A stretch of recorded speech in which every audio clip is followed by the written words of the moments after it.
Just a few robins enjoying the sakura trees. Good morning, everyone. Welcome back to another Sakura Watch. We're here in Hyde Park on a little bit of a cloudy, misty morning, but it's still nice and mild.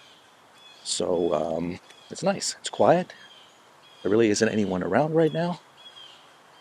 So it's a perfect time to have a look at the buds and see where we're at in the overall bud progress.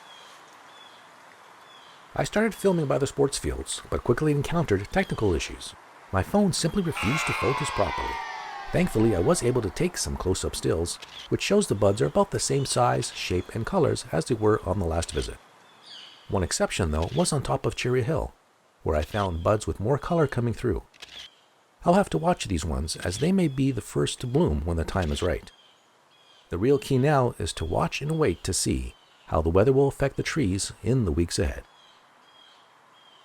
And so that wraps up this episode of Sakura Watch. Thanks for watching. Please comment below, and if you haven't already, please subscribe, like, and share this video. Be careful, be safe, and watch for more updates soon.